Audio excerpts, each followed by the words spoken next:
Good evening, everybody, and welcome to a holiday edition of Hot Off the Presses. I'm Jeanne Adams, and my guests with me tonight are some fabulous authors, and we're going to talk about holiday stories. So I'm going to let them introduce themselves, and we'll start with Nancy Northcott. I'm Nancy Northcott. I write the Boar King's Honor historical fantasy trilogy for Falstaff Books and various subgenres of romance, including holiday romance. And with Jeanne Adams, the moderator, I write the Outcast Station science fiction series, and we have a Christmas book. Jim, what about you? I am Jim Nettles. I write a combination of science fiction, fantasy, but of urban fantasy, some horror. I've done a little techno, some contemporary. And I also write nonfiction, everything about business, technology, privacy, data security, business for writers, as you can see over the other shoulder. And we're going to be talking about my new little holiday series here. And book one is The Krampus Claus. So much fun. And Darin, what about you? Hi, I'm Darin Kennedy. I am doctor by day, novelist by night. I have two series. I have Fugue and Fable, which is basically the intersection of dreamscapes and classical music and murder mysteries. And then I have the Pawn Stratagem series, which is a big urban fantasy about a magical chess game to decide the fate of the world. And the one book that's not up here because I haven't redone my background yet is my new novel, Carol, which is a young adult version of A Christmas Carol, which I bill as Mean Girls meets Scrooge. Oh, fun. And I'm, as I said, your moderator, Jeanne Adams, along with Nancy Northcott. As she said, I write the Outcast Station series, I write urban fantasy, and I write paranormal romantic suspense, which is my Witches Walk series, which has several Christmas stories in the series. So, well, we all get into the holiday spirit in different ways, and everybody has a different feel for the holidays and a different experience of the holidays. But what makes you all want to write a holiday story in your series? What made you pick a holiday series to start writing something with? Darin? This is a funny story. I think it was back in 2014. I've been sitting on this book a long time, but I just published it within the last couple of weeks. I woke up at like 4 o'clock in the morning and said, I want to write a young adult Christmas Carol. And then I like got my computer out and did the Jim Carrey from the God movie and like typed out a few little lines to make sure I didn't forget.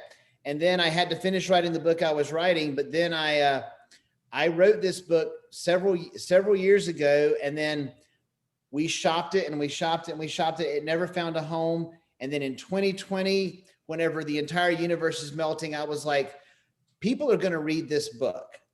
I am not holding on to it anymore. And it's now out and available, and it feels really good. But it was one of those things. It was like Sarah is literally waking up and like having the idea from like a dream. And then about a year later, it was done.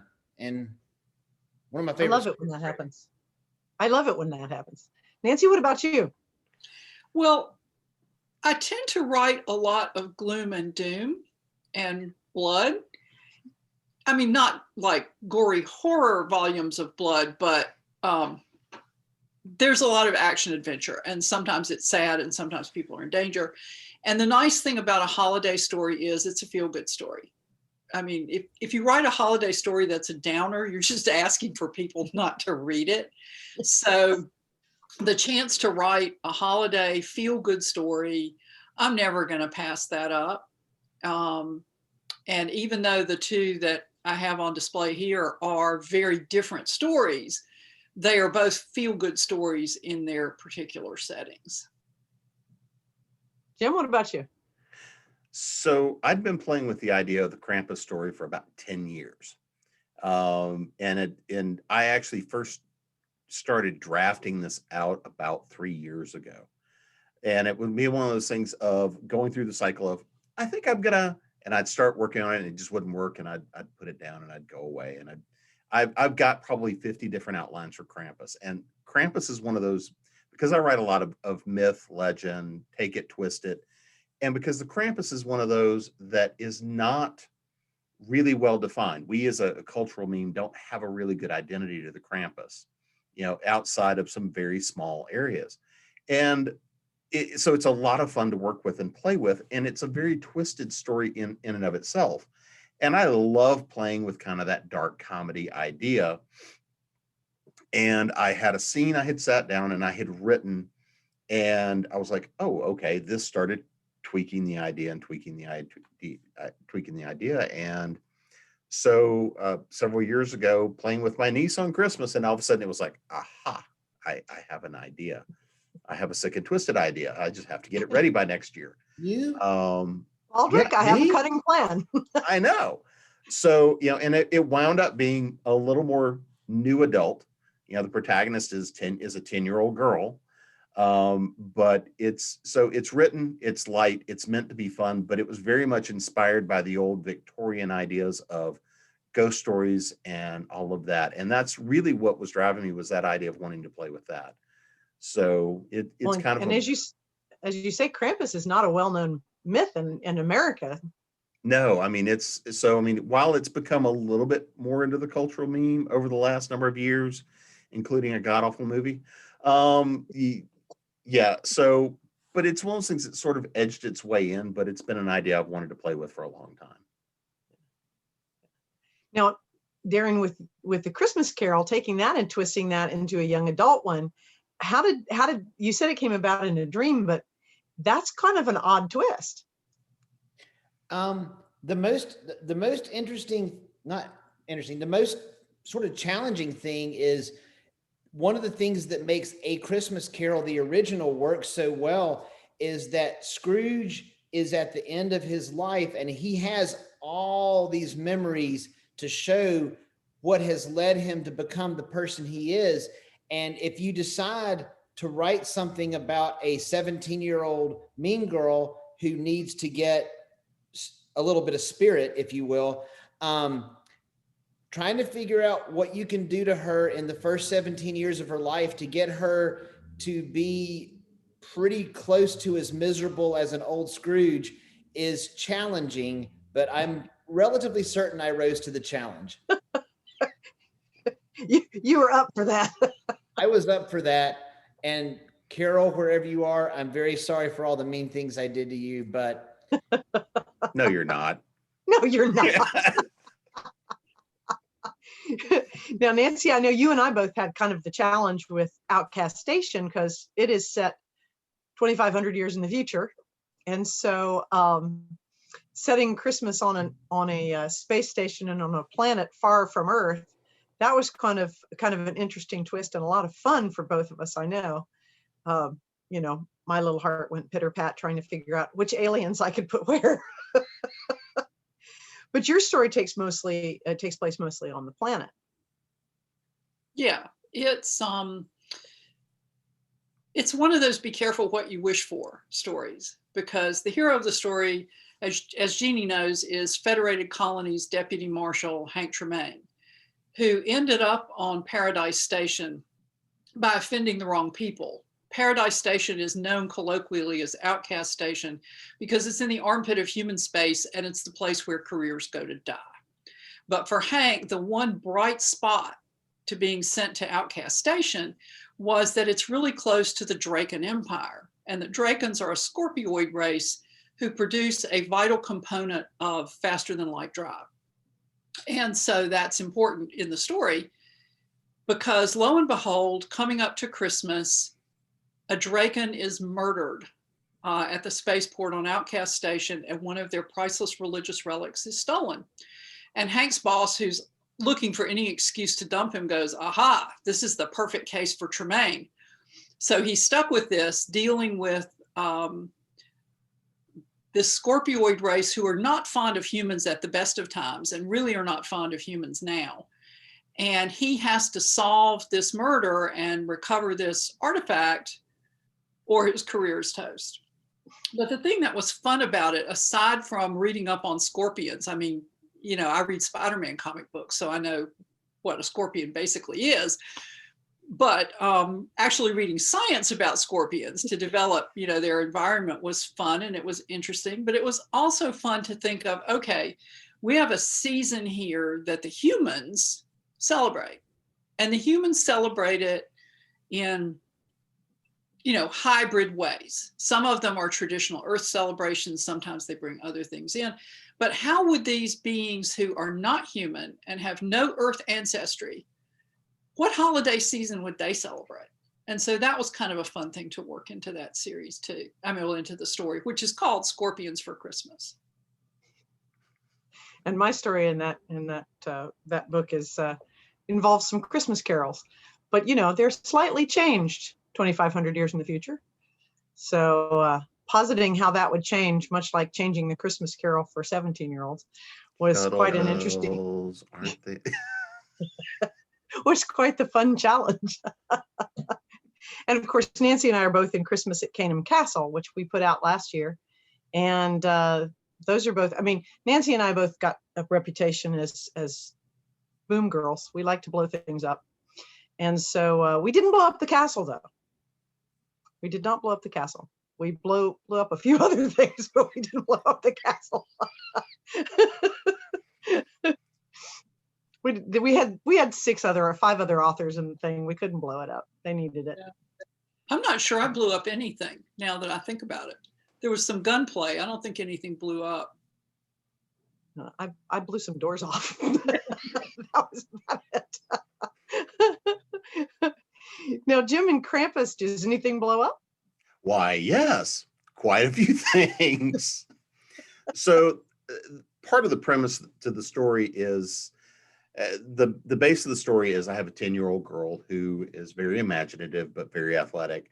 She runs around wearing her pink princess dress. However, she's also wearing her combat boots and a tiara, and running around being Wonder Woman. And so, my kind of chick. Yeah, I mean, so she's kind of embraced that full thing, and it's coming into a girl who is very much, I'm the good girl. I take care of the family. I'm the good girl. I take care of the family. I have had enough of this. I'm done, and I got to go do what I got to go do. But part of the fun of it was is looking at that family drama of grandma is coming from the old country to visit. It's been years. Mom is all in a fret going, trying to make sure that she's going to look prim and proper. It's all the sort of family drama stuff going on that happens at the holidays. So that's some of the setup is just creating that stress and that drama and then amping it up in ridiculous ways because grandma is a little bit of a challenge. And so, she brings all these old antique ornaments and all this other stuff, and that comes into play. So looking and playing with that kind of an idea, that kind of a story, and trying to modernize, like I said, that Victorian ghost story sort of an idea. If you find out that you're part of a much longer legacy that comes back. So one of the things I play with is the idea of the Perkton witches that is much less known than even the Krampus, which are the ones that follow along and are meant to help keep the demon in line. Well, that comes into play as well. Is how does some of these old family legacies come into play? And so that was a big part of it, as well as looking at so many of the holiday sort of tropes that we've created culturally. Like, I have my own variety of elf on a shelf, which is called a Ned and the Nook doll. And he's a creepy kind of a little spy. And, there's all these other fun little things that take and twist some of the modernized holidays. But really at the core of it is 2 things. Number one is that stress of a family holiday. And, all the things that just come into play when you pack everybody in the house for the fun and all the rest of that. And then you combine into that some of the more classical stories. What if all the old myths, legends, and things that about how we bring the holidays about have been modernized? And how does that go? So yes, she gets to blow a few things up. Good for her. Well, I mean, that's one of the things as storytellers, we're always trying to figure out how to put our characters in the cauldron of conflict. And there's nothing more conflicted than some people getting together with their family for the holidays. Do you use the family setting at all, Darin, in yours, or is it mostly just the girls and the ghosts?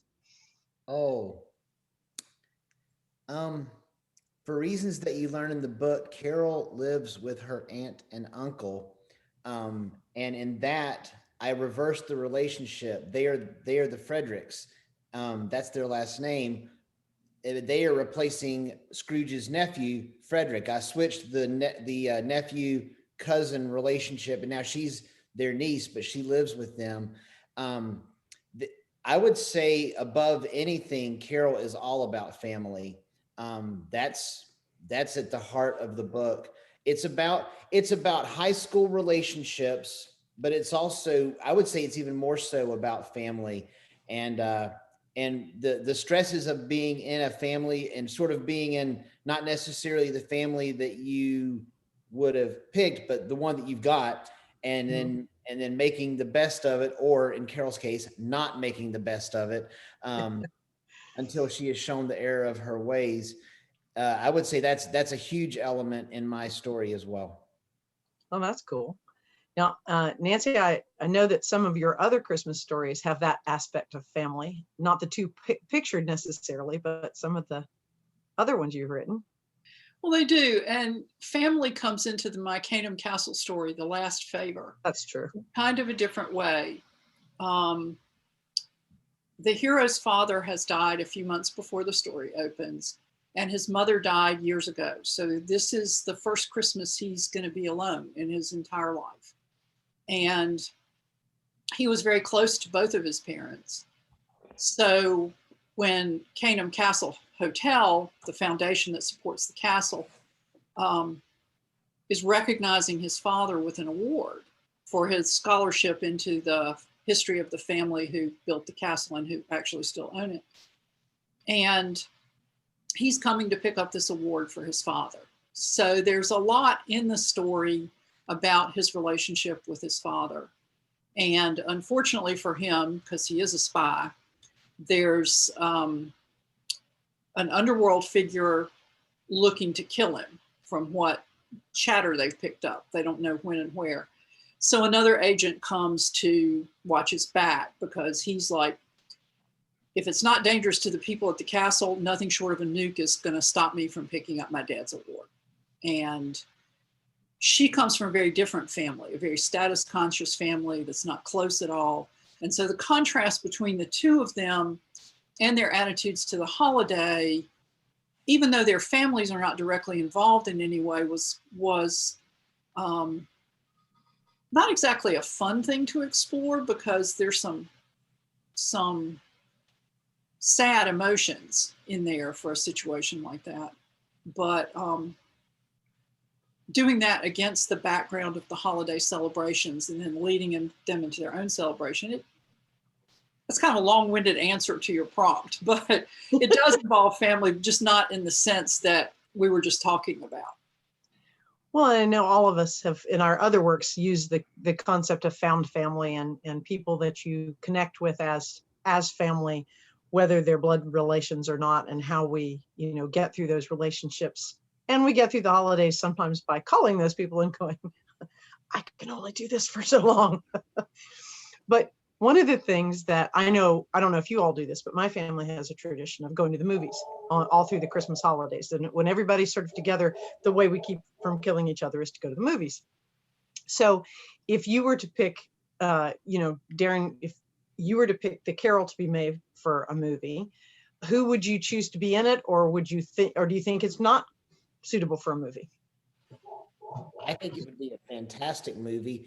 One of the reasons that I thought it was very strange that it never was picked up is everybody would go, it's too holiday themed. And I'm like, well, it's too bad that A Christmas Carol, the original one, hasn't lasted like 150 years and is literally at the front of Barnes & Noble every single year since Barnes & Noble came into existence, but whatever.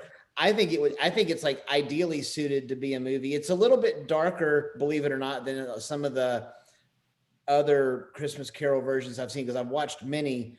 And it's funny that you asked that, because I haven't cast a whole lot of the characters, but I did all of the spirits as female versions rather than male versions, because I didn't necessarily think a 17-year-old girl should be traipsing around at night with a big ruffian with a red beard. So to my knowledge, there's nobody on the planet that looks more like my spirit of Christmas present than Alex Kingston, our river song from Doctor Who, with the big flowing red hair. Just put her in a big green dress with a white fur right here and give her the sword and give her the cornucopia. She could literally Rock that. she could like walk in off the street and be my Christmas present. And I don't know.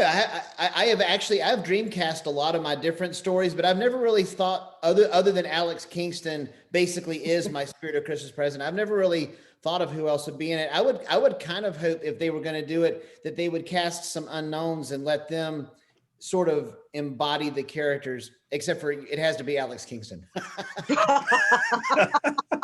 Like here's the thing. I must be paid. Christmas present must be Alex Kingston. Everything else is negotiable. There you go. What about you, Jim? Who's going to play Krampus and the grandmother? So I'll tell you, I'd love to see Betty White play the grandmother. But from the old country. From the old country, yes. But the big character, the closest one I'd really like to have seen, and what was funny was it had been written and done, and then I saw who the perfect Santa Claus would be, and I never would have expected it, but it's Kurt Russell. So the Santa in this, if Kurt Russell is Santa Claus, would be perfect in this. But I really... Who would play the girl? I'm going to say I'm horrible because I have no idea who the kid actors are these days. Old, decrepit, I haven't seen a whole lot.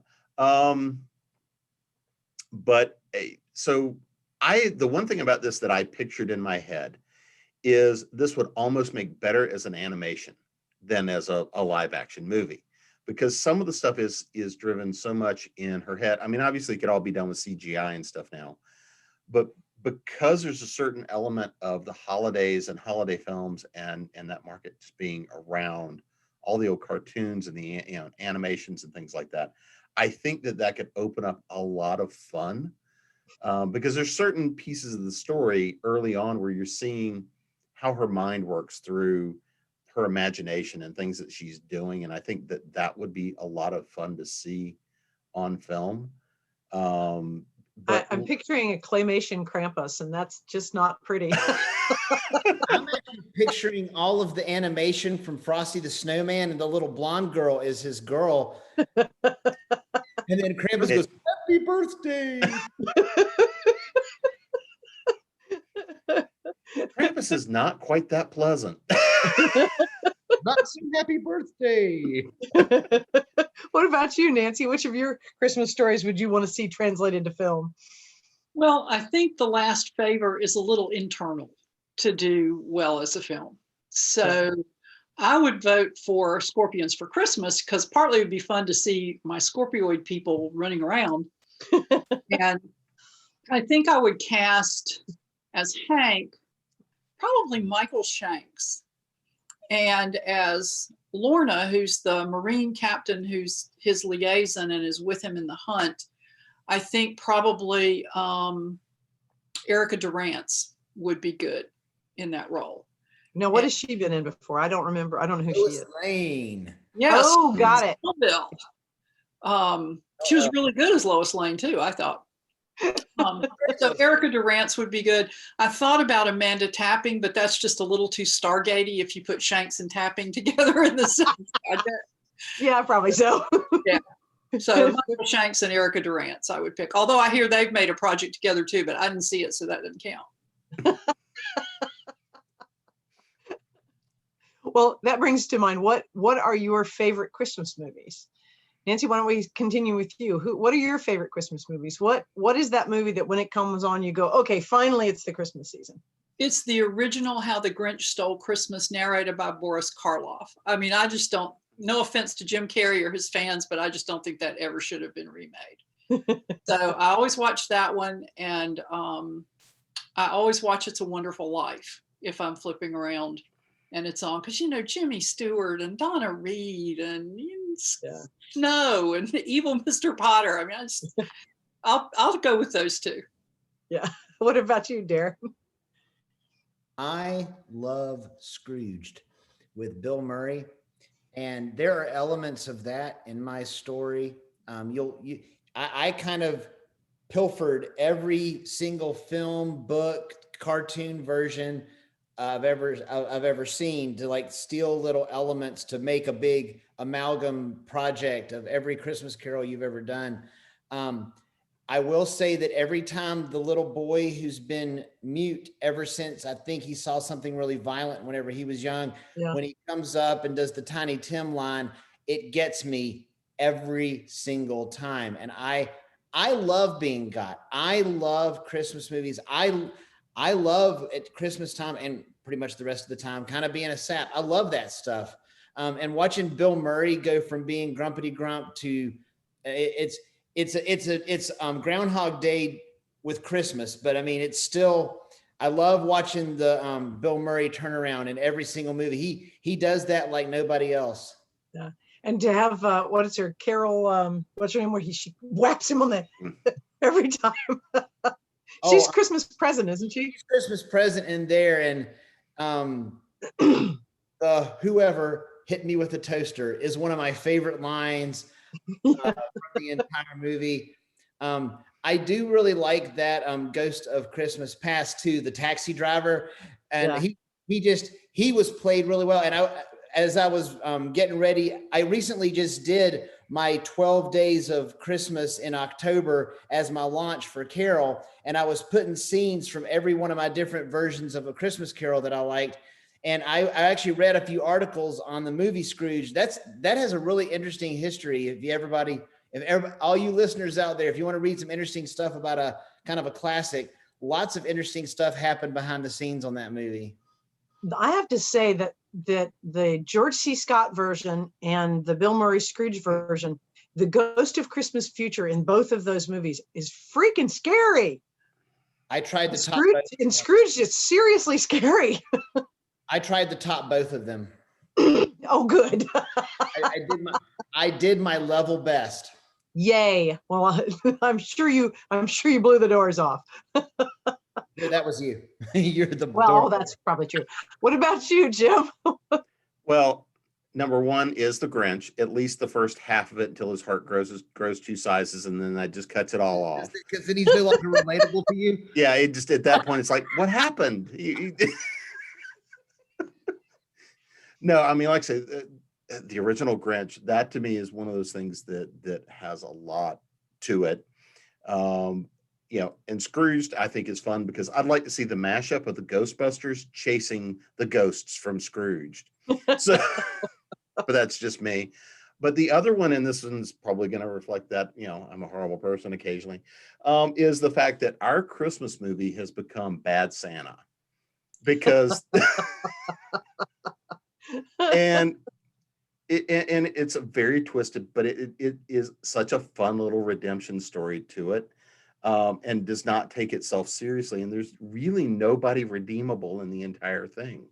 But that's one that we've kind of gotten into because it plays with all the different ideas. And that was one that when we watched it, I laughed way too hard at that one. So that's kind of our annual Christmas movie. Well, it isn't Christmas at our household until we've sat down as a family to watch Die Hard, which is the best Christmas movie ever, and lots of things blow up. And my favorite, White Christmas, because of all the music. And the boys just sort of go, I turn on White Christmas. And I'm with you guys on Scrooge. I mean, on The Grinch. And Nancy, yeah, totally with A Wonderful Life. That's the best one. That's one of those movies that if I stop on, I have to watch all the way through it. Now, there are some really horrible movies that if I stop on them, I have to watch all the way through. But that's a great movie to have that happen with. My favorite thing about the Grinch original one is the whole concept of if literally every time you poked your head out of your house, Boris Karloff go to singing, "You're a mean one," I'd be mean too. I'm like, dude, I'm just checking the mail. Why are you telling me I'm a horrible person? I can arrange this, Darin. I can arrange this. I can make this happen for you. Now Jim's gonna like put a motion sensor outside of my house, and every time I'm going to my car, "You're a mean one." I'm like, great, now I'm the Grinch. You're haunted, sir. You're haunted. I wouldn't touch that with a 39 and a half 29 and a half foot pole. That's right. That is actually one of my favorite Christmas songs. It's a great song. Oh my gosh. Well, one of the things about the holidays with the animated shows and the television, movies that come on, and of course everybody's omnipresent Hallmark movies, is it really is about the redemption arc, about the ending of finding a place in the world. And with the exception of, Krampus creating havoc, um, even in Carol, there would be a good ending because there's a redemption arc. And I suppose there isn't too in Krampus. There is a redemption arc in Krampus. You are very correct. Whether the Krampus gets the redemption or not is another story. I'm always on the side of the Krampus. You would be in this story as well. Okay. Well, what are some of your favorite books for the holidays that if the movie that you like is not on and you got to get away from the family for a little bit, besides your own books, what are some books that you would recommend to our fabulous watchers, listeners, folks to pick up for the holidays to escape for a little bit? Darin? Holiday books or books in general? Just books in general. The Holiday books, holiday books, read them if you got them. Holiday books if you've got them, but books in general. I think I'm always gonna probably promote my good friend Neil Gaiman, other than the fact that he's met me once and does not remember me like at all. But the ocean at the end of the lane is a very cool, really quick read, and it's one of his more recent books, but it's I think it's a good maybe 10 years old now, maybe not even that much. I think so, yeah. The Ocean at the End of the Lane is it's relatively short, but it's still a good chunk of Neil Gaiman, and it's a good story. And it once you introduce the bad guy, if you can put that book down, I'm impressed. Because once we got to that part, I was doing the pages, that book, and that one's a lot of fun. But I don't Nancy, really have a holiday book off the top of my head. Nancy, what about you? I read a lot of romances at the holidays. Yeah. Anything the Word Wenches group, Patricia Rice, Mary Jo Putney, Andrea Penrose. I'm blanking on the rest of their names, but they always do Christmas stories. They're always good. Grace Burrows does wonderful holiday romances. Because a romance is at its bottom line a feel-good book.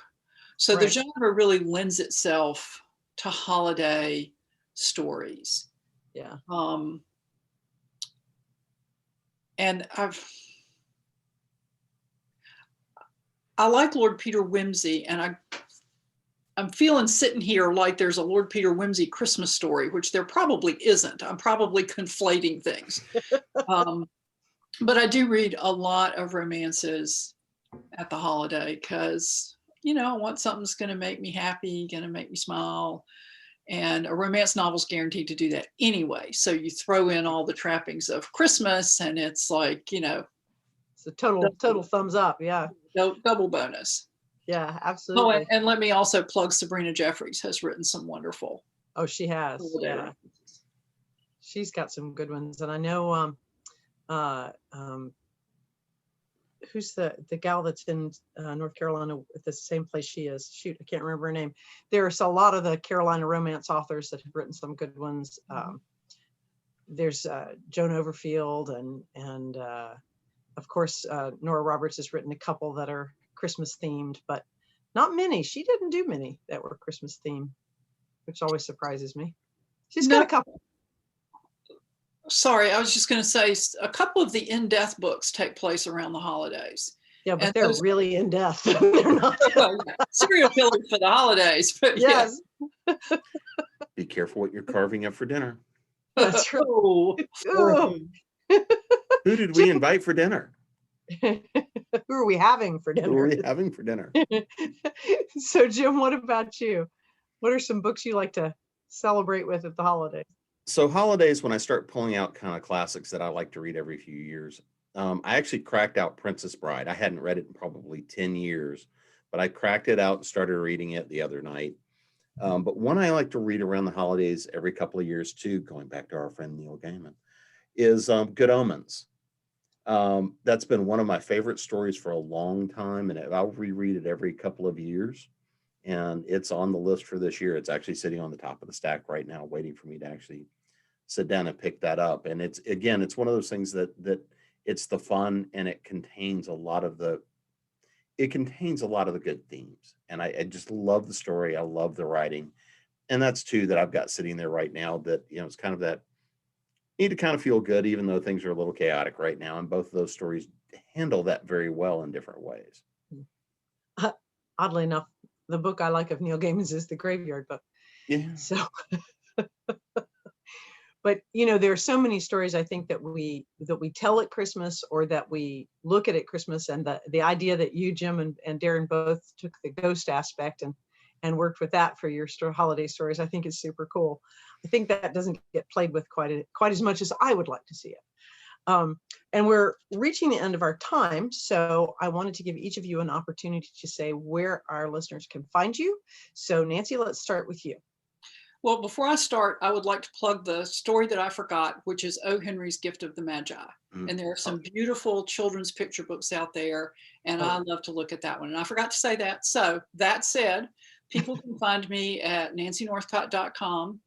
On Facebook, I'm Nancy Northcott, author, on the occasions when I show up there, which is not really very often. But I spend way more time than is good for me on Twitter. So it's easy to find me there, and I'm at Nancy Northcott. Cool. Jim, what about you? You can find me through jamespnettles.com, authoressentials.net, of course, here at Continual Convention. I spend probably most of my time on Facebook, popping in and out. I do occasionally show up on Twitter in the hive of scum and villainy that it is. I pop in and out of Instagram. There's a number of other places I go and haunt, but that's the main places I usually run around. And so, yeah. And Darin, what about you? My website is darinkennedy.com. Very original.